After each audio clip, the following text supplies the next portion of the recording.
मैं आप लोग को एक पैनल दिखाने जा रहा हूँ जिसमें VFD, HMI और PLC लगा हुआ है। इसके साथ में आपको एक वोल्ट एम्पियर के कंसेप्ट दिखाने वाला भी एमीटर लगा हुआ है, वो दिखाते हैं आपको। फर्स्ट मैं आपको दिखाता हूँ। HMI हमारा अभी ऑफ है, देख रहे हैं हमारा मीटर भी अभी इसमें कुछ होने वाला है।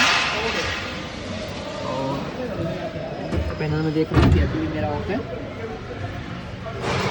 PLC भी ऑफ है। अब मैं इसको ऑन कर रहा हूँ।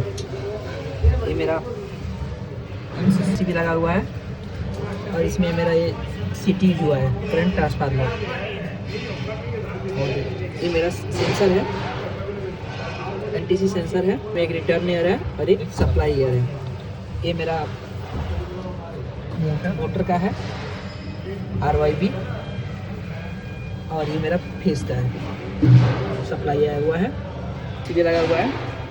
PLC, HMI हर चीज़ के लगा हुआ है, MCB है। ये मेरा कॉन्टेक्टर है, आप देख रहे हैं। ये मेरा OLR लगा हुआ है, ओवरलोड रिले। ये माइक्रो रिले इसको बोलते हैं। ये मेरा कार्ड रिले है, और ये मेरा टर्मिनल लगा हुआ है, ठीक है। ये भी टर्मिनल है। एक इसमें सॉकेट दिया हुआ है, अगर इमरजेंसी सिचुएशन आपको लैपटॉप चार्ज करना है, फ़ोन चार्ज करना है, अगर काम करना है, डिस्चार्ज होगा तो उसके लिए लगाया जाता है। यहाँ पे टाइमर लगा हुआ है, यहाँ पे SMPS है, 24 वोल्ट सप्लाई देना PLC को, और HMI वोल्ट को चेंज करके 24 वोल्ट DC देता है। HMI के बैक साइड है, आप यहाँ से प्रिंटेड केबल के थ्रू आप HMI का प्रोग्राम अपलोड करते हैं। ये मेरे HMI को 24 वोल्ट सप्लाई दे रहा है, वो कम्युनिकेशन केबल है। ये मेरा सेलेक्टर स्विच है, ये आपका जो RYB फेस है, सेलेक्टर स्विच है, अपना कंसर्न है। ये एनर्जी मीटर का बैक साइड है एनर्जी मीटर का। ये आप PLC का है, HMI का, सबका अलग अलग पोर्ट है। ये RYB है, रेड के लिए है। ये जैसे रेड RYB, मेनली RYB को शो करेगा यहाँ पे कितना 220 वोल्ट कितना आ रहा है, ये शो करेंगे। तो मैं आपको अंदर दिखाने चल रहा हूँ, ऑन करके 1 बाय 1 आपको ऑन करके दिखा रहा हूँ। ये मेरा RYB का वो ऑन किया है, देखिए मेरा यहाँ पे RYB ऑन हो गया। इंडिकेटर अब मैं HMI को ऑन करके दिखा रहा हूँ, तो मैं ऑन कर दिया MCB। आप देखिए मेरा HMI ऑन हो गया, ये मेरा HMI ऑन हो गया। मेरी कंपनी का नाम है एलटेक सिस्टम। आपको HMI में हम 3 पॉइंट दिखाते हैं, जैसे PWR का मतलब जो होता है अपना 24 वोल्टेज में पावर आ रहा है, और C जो कॉम लिखा है उसका मतलब है PLC और HMI कम्युनिकेशन कर रहा है, और TCH का मतलब टच, हम ये टच कर रहा है तो ये शो करेगा। ये 3 पॉइंट का मतलब आपको मैं बता दिया। PLC का PLC दिखाते हैं आपको। ये हमारा PLC है, ऑफ है। इसको मैं ऑटो कंडीशन ऑन करके दिखा रहा हूँ। और ये पहले सेलेक्टर स्विच को हम VFD मोड में कर दे रहे हैं, क्योंकि ये 1 जो है VFD मोड है, 2 जो है VFD बाईपास है। तो पहले हम VFD में कर दिए, और उसके बाद अपना सेलेक्टर स्विच को ऑटो मोड में दे दिए। कुछ 10 सेकंड बाद अपना PLC ऑन हो जाएगा।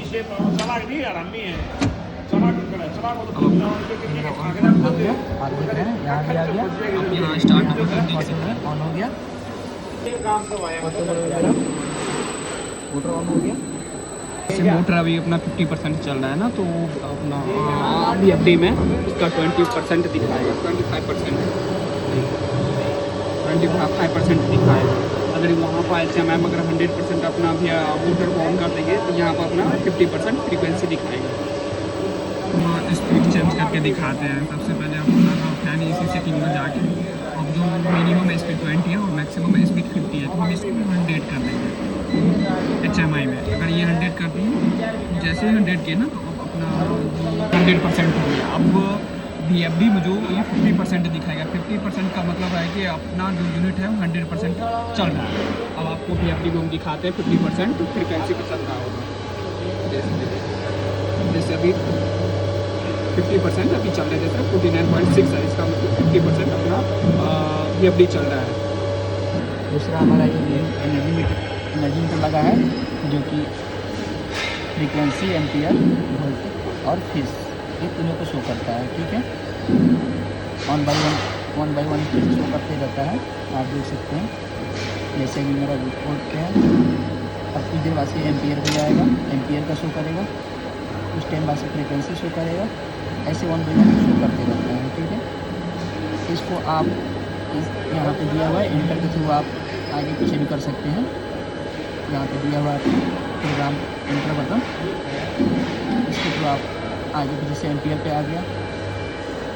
अब आप इसके स्कोर से भी आगे पीछे कर सकते हैं, ठीक है। अब आपको मैं थोड़ा सा पैरामीटर भी दिखा देता हूँ HMI का। ये आपको हम बताते हैं HMI पर जो डिस्प्ले पर आपको दिख रहा होगा RARH का मतलब होता है रिटर्न एयर हो गया, RH का मतलब रिटर्न ह्यूमिडिटी हो गया। वो ये रिटर्न ह्यूमिडिटी इसलिए इसमें लगाया गया है कि हीटर भी लगाएगा। हीटर जो अपना ऑन ऑफ होगा वो RH के कंडीशन पे होगा। जैसे अगर RH 50% होगा तो अपना हीटर ऑन हो जाएगा। अगर हम आपको दिखाते हैं RH को कैसे सेट किया जाता है, वन यूज़र में जाके आप चेक करके, जैसे देखिए सेट पॉइंट अगर हम 50 यहाँ पे सेट करते हैं, जैसे ही RH अपना 60% होगा तो अपना ये जो थायरिस्टर हीटर है वो ऑन हो जाएगा। उसके बाद रिटर्न एयर टेम्परेचर लगा, जो अभी प्रोवो फील्ड आ रहा है, कुछ इसमें इशू आ रहा है, इसकी वजह से अपना रिटर्न एयर नहीं आ रहा है। जैसे सप्लाई एयर टेम्परेचर हो गया अभी 20.7 अपना सप्लाई एयर टेम्परेचर आ रहा है। ये DPT, ये भी DPT है। ये मोड है जो यूनिट स्टेटस अभी अपना ऑटो मोड में आया है, क्योंकि यहाँ पे ये ऑटो मोड में है, इसके वजह से अपना ये ऑटो दिख रहा है। अगर इसको मैनुअल मोड में कर देंगे तो ये मैनुअल शो करेगा। उसके बाद आप यूज़र लेवल पे जाके आप सेलेक्ट कर सकते हैं किस मोड में अपना यूनिट को चलाना है। यूज़र लेवल पे जाके 1111 चार 1 दे के आप इंटर करके अपना लॉगिन कर लेना। उसके बाद ये है प्लग AC फैन रेगुलेशन है। इसमें जो है ना प्लग AC फैन लगा हुआ है इस यूनिट में, तो आप किस बेसिस पे अपना प्लग फैन को ऑपरेट करना चाहते हैं। जैसे सप्लाई एयर बेस है, यहाँ पर आप DPT बेस पर भी कर सकते हैं, रिटर्न एयर बेस पे आप जिस बेसिस पे अपना प्लग फैन को चलाना चाहते हैं ना, यहाँ पर आप सेलेक्ट करना पड़ेगा। जैसे हम अभी रिटर्न सप्लाई एयर टेम्परेचर पर चला रहे हैं, जैसे सप्लाई एयर टेम्परेचर हम सेट पॉइंट अपना 15 दे दिए हैं, 15 दिए हैं। यहाँ पर सप्लाई एयर टेम्परेचर 20 है, इसीलिए अपना यूनिट जो चल रहा है। लेवल हो गया, कॉन्फ़िगरेशन हुआ है, स्टेटस लेवल हो गया, ये आपको पिछले वीडियो में हम समझा चुके हैं। फैक्ट्री लेवल में जाके क्या करना है, जैसे फैक्ट्री लेवल में आपको हम ओवरव्यू दे देते हैं। जैसे 1 2 3 4 यूज़र नेम में जाके एडमिन दे के सेलेक्ट करके लॉगिन करना। जैसे इसमें डिले सेटिंग हो गया, कैलिब्रेशन सेटिंग हो गया, डिजिटल इनपुट सेटिंग करना, जैसे फायर अलार्म को हेल्दी रखना है। जैसे अपना फायर आग लगेगा तो फायर ये क्लोज कर देगा, यूनिट को बंद कर देगा।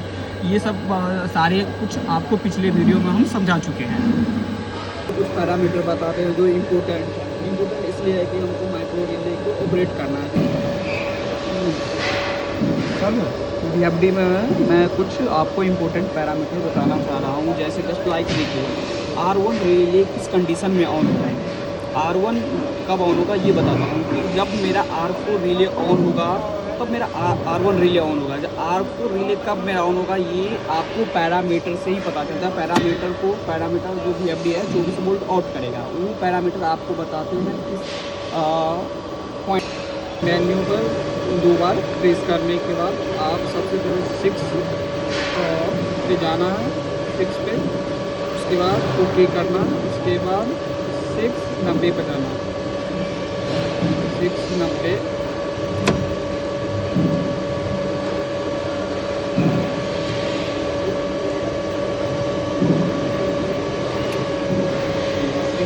ये 690 में जाके आपको 2 डालना होगा।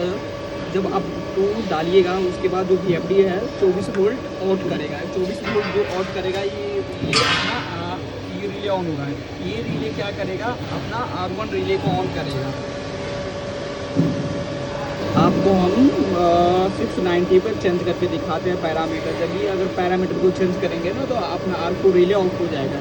आपको चेंज करके दिखाते हैं। जैसे भी R4 रिले अपना ऑन है, R4 रिले अपना ऑन है, आपको हम यहाँ पर चेंज करके दिखाते हैं पैरामीटर। या पहले ओके प्रेस करके जब ब्लिंक करने लगे उसके बाद आप आगे पीछे कर सकते हैं पैरामीटर को। जैसे 1 किए, जैसे 1 किए और ओके किए तो अपना रिले ऑफ हो गया। ये ऑफ हुआ तो अपना R1 रिले भी अपना R1 रिले भी ऑफ हो गया, अपना R1 रिले भी ऑफ हो गया, अपना यूनिट बंद हो गया स्पेशली। इसलिए आपको यहाँ पर फिर मेन्यू में जाके फिर ये अपना फिर ओके दबा के फिर 2 करना है ओके। अब अपना फिर R4 रिले ऑन हो गया, R1 रिले भी ऑन हो गया, अपना यूनिट स्टार्ट हो गया। ये आप देख सकते हैं ये कंट्रोलिंग डायग्राम है। अपना पैरामीटर है, ये जो टर्मिनल है किस टर्मिनल पे क्या क्या लगा ये सारे डिटेल दिया हुआ है। आप इस डिटेल को देखकर समझ सकते हैं। अगर समझ में ना आए तो आप कमेंट करिए, हम उसको इस पर एक प्रॉपर वीडियो बना के उसके बारे में आपको समझा देंगे।